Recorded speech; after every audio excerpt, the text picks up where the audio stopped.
How's it going, everybody? This is the Nitty Gritty. This is a show about pro wrestling. My name is Chad. With me, as usual, is Leonard, and we are going to be bringing you another one of our random match reviews.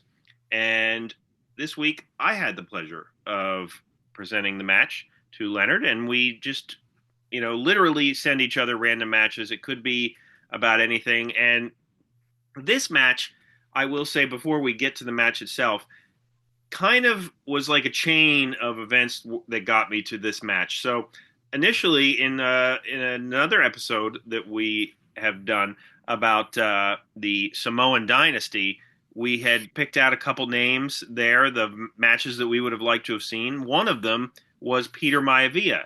And everybody probably knows Peter Maivia from him being mentioned by The Rock and being in the Hall of Fame. But I had never seen any matches by him, and I don't think Leonard had either. So I went searching for Peter Maivia matches, and they are very hard to find. Like, there is nothing.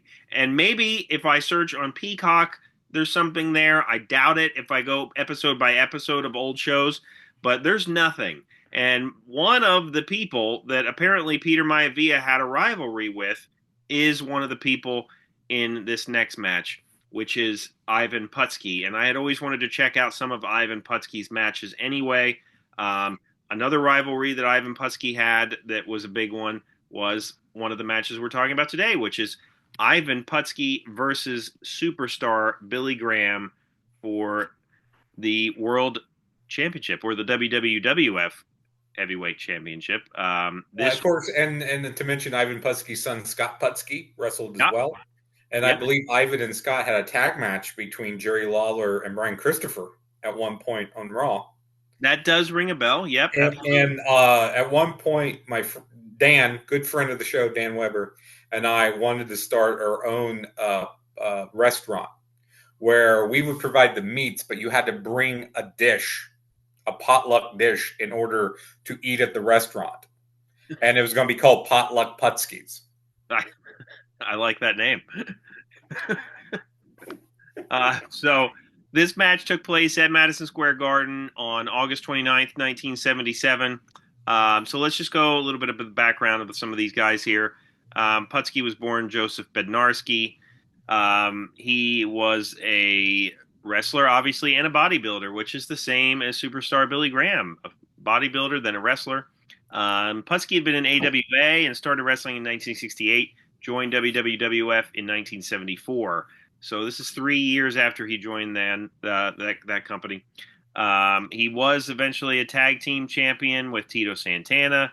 And this feud with Billy Graham was, pretty long. Actually, I don't have the exact time frame of how long it was, but it had pose downs and arm wrestling bouts and multiple matches. I guess one of the highlight matches was one at Shea Stadium. I tried to find that. I could not find it.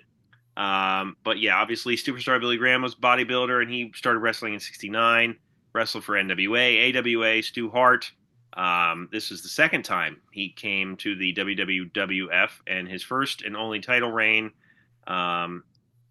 Obviously he defeated Bruno Sammartino for that title in Baltimore, Maryland in 77. Mm-hmm. So he had only been the champion for a little bit. This was, according to the notes I read, his fourth title defense. So it starts out with a short promo by Graham, and then they get into the match. Putski attacks him right away, and, keeps hitting Graham out of the ring.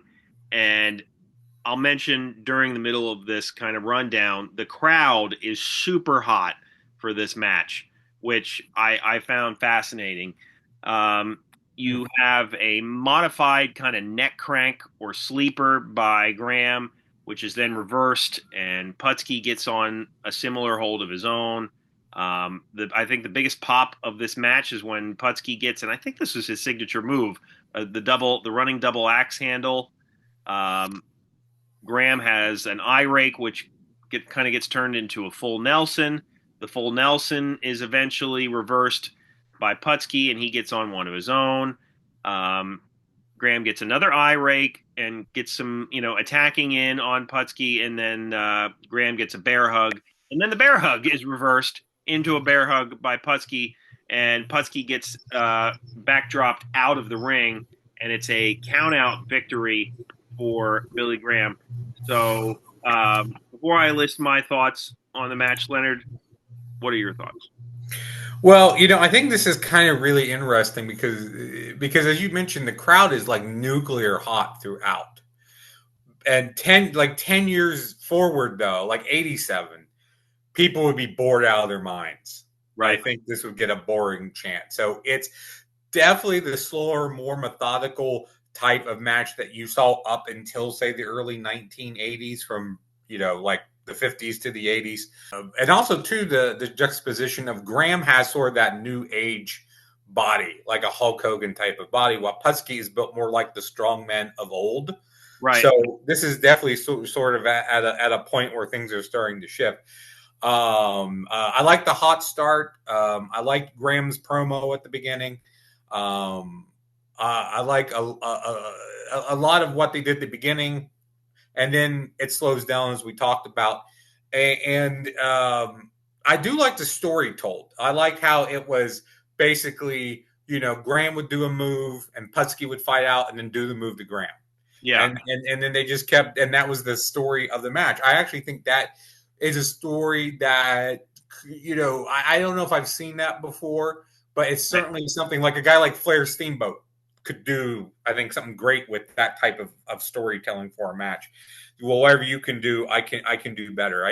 The last 5 minutes picks up for me. There's more punches and kicks here. I do think the like Graham's bear hug, I think really looks impressive considering how he can pick up a guy as big as Putski.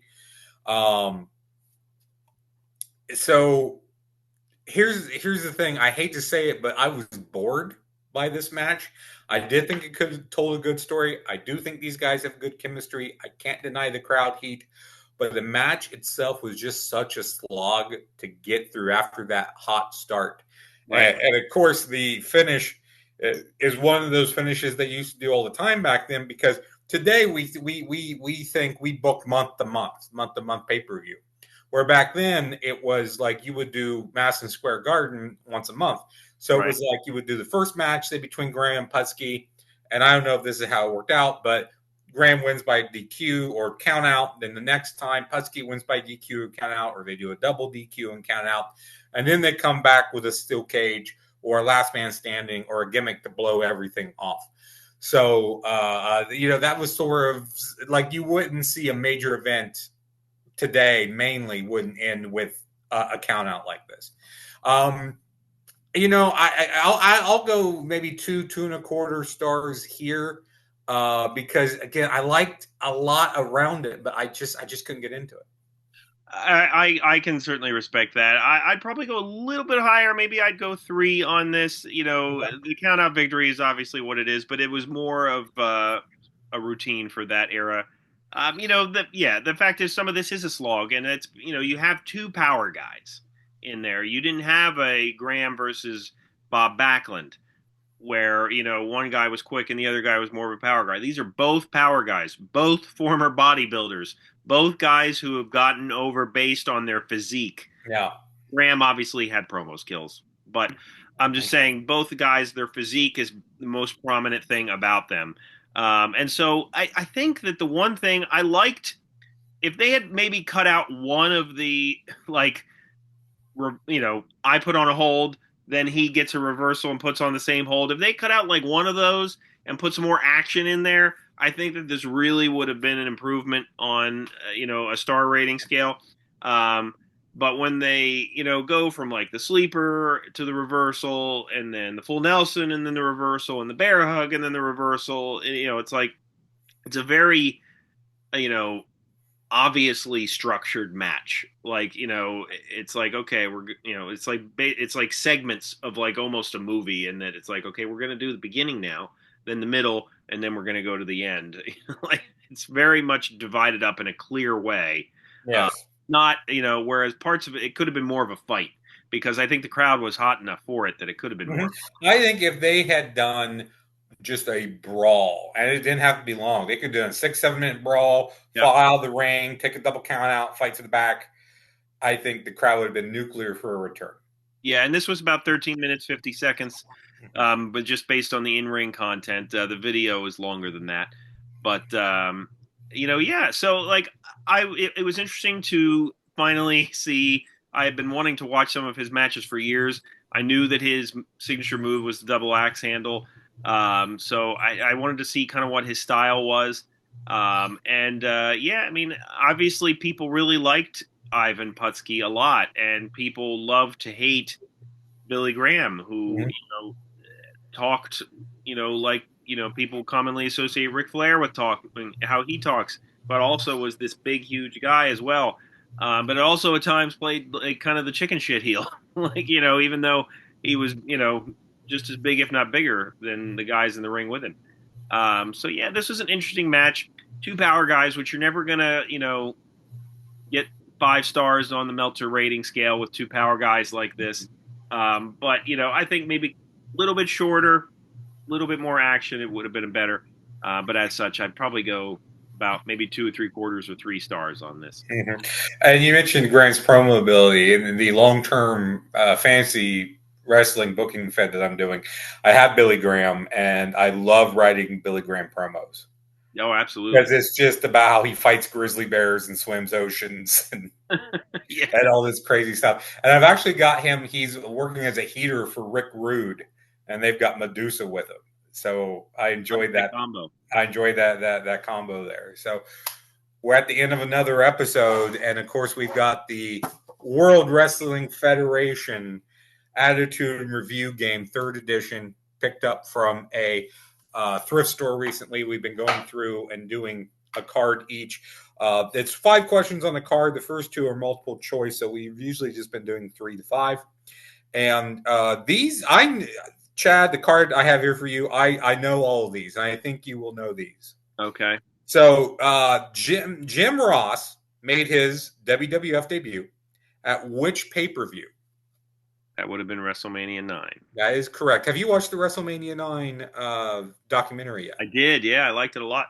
Yeah, I thought it was very interesting. I hope they do that with some more others. I liked how they pulled out these people who you never hear from, who Yeah, like backstage people and production people and things like that. like And yeah, no, I just have to, like, we had talked about reviewing it. We're probably not going to do that, but like I loved that they had a part and they made it almost like true crime when they talked about Hogan's black eye. yes, Because that was like a really huge mystery even then. Like people were like, what happened? What's going on? And like obviously Hogan is known to fans for many things controversial, and people just say, oh, he lies and he's told untruths, and that he has. But I like to consider myself somebody who can judge a person when they're lying or talking shit. Like when he heard what people were saying, when his response was just like, whatever, like to me that struck me as like, I didn't think there was anything to it. And then they had Brutus kind of backing it up. Like, yeah, I was there. It like, yeah. So for those who don't know, Hogan had a big black eye at WrestleMania 9. And the rumor backstage was that him and Randy Savage got into a fight and Savage popped them one. And Savage did it. But Hogan said him and Beefcake were out on jet skis and he got thrown off of it and then hit by the edge of it or something and caused the black eye.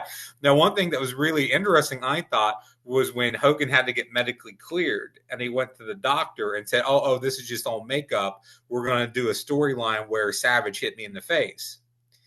And so I wondered if that's where the rumor came from or if that's what and of all people they have trying to corroborate that story is Scott Steiner. Right. Anyway, yes, good documentary. So check it out. So the next 2 here. What former superstar was also a plumber? This is kayfabe, of course. The guy, was it the guy who went by T.L. Hopper? T.L. Hopper, correct, yeah. Yes. And then 3 of the Federation's top superstars made their official debuts at Survivor Series. The Rock, Kurt Angle, and can you name the third? Who debuted? Oh, The Undertaker. Undertaker, yes. I thought that I would have went Rock, Undertaker, Rock, because I think Kurt Angle would have been the hardest one of those three to have guessed. If you had asked me to name all three, I would have forgotten Kurt Angle. Yes, yes. And Celebrity of the Week is the APA. Outstanding. There you go. So here's my card. Who served as the ring announcer for the WrestleMania 2 match between Hulk Hogan and King Kong Bundy? WrestleMania 2, I actually watched like it'll be a couple months ago now at this point, because I have a soft spot in my heart for WrestleMania 2. I think that's the first one I ever saw, like on VHS. And when I would have been 8 in 1987, January of 87. My birthday cake had Hulk Hogan and King Kong Bundy thumb wrestlers on it, and the cake was done like the Big Blue Steel Cage. Awesome. So yes, so so it's Rick Schroeder. Referee Earl Hebner's twin brother is named Dave Hebner, and what superstar represented his nation in the 1968 Olympic Games in Mexico City? It's either Bad News Allen or Brown, Bad News Brown, but I think that was 72 for judo. So I believe it was the Iron Sheik. So it was Tommy Lasorda. I was wrong. I thought that was Ricky Schroeder. He was maybe the guest timekeeper or something. And Robert Conrad was also there as the special guest, outside enforcer. Dave Hebner and the Iron Sheik. So I got two of those right, and Kane is my Celebrity of the Week. Excellent. All right. Well, thank you for joining us. Let us know if you remember this feud and or this match. Check out our other episodes, our full-length episodes. We're available wherever you listen to podcasts. For Leonard, my name is Chad, and we will see you next time.